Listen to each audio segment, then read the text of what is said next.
on lâche pas l'affaire, parce qu'on est trop tenace, il n'y a rien à faire. On lâche rien.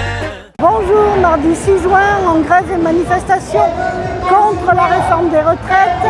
Nous allons également parler du pôle Synergie qui est devenu le pôle FSP, feuille de soins papier, depuis le 1er juin. En effet, le pôle Synergie a décidé une grève de 55 minutes le 30 et le 31 mai, suivie à plus de 80% par les agents pour alerter la direction sur de nombreuses inquiétudes. Si les agents ne sont pas contre l'accroissement d'activité et la montée en compétences, ils ont quand même sollicité les syndicats depuis plusieurs semaines pour faire entendre leurs revendications.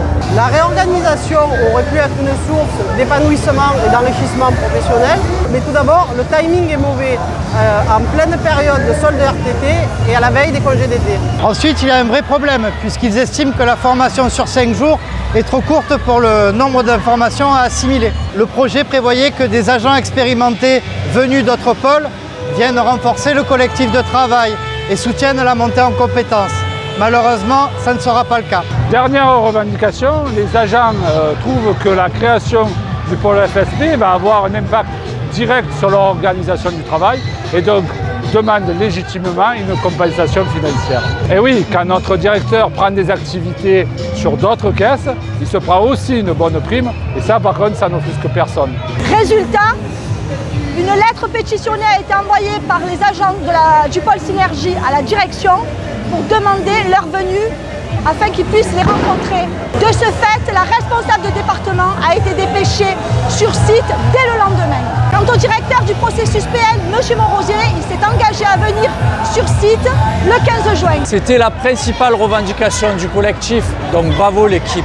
Vous connaissez l'analyse de la CGT. S'il y avait eu l'intervention de cabinets d'expertise extérieure, l'accompagnement financier aurait concerné l'ensemble des travailleurs touchés par la restructuration. Tous les sujets auraient été traités sérieusement, que ce soit la formation ou le calendrier des restructurations. En tout cas, c'est en se mobilisant qu'on peut se faire entendre.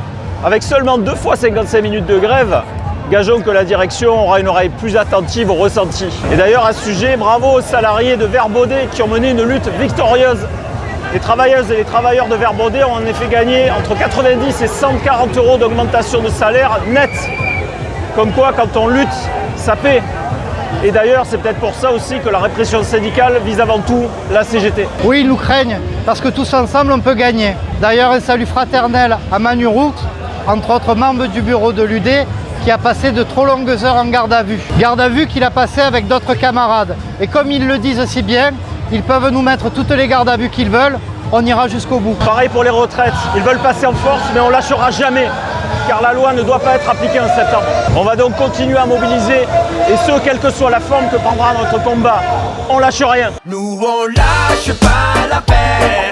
Oh Minou, il paraît qu'en plus la création de ce pôle FSP, il va falloir qu'ils forment des CDD et qu'eux-mêmes ils se forment déjà sur les logiciels. Eh ouais Monique, en plus ils leur font ça en plein milieu des travaux. Tant mieux qu'ils leur ont planté la grève, comme ça la direction va voir ce que c'est vraiment sur le terrain.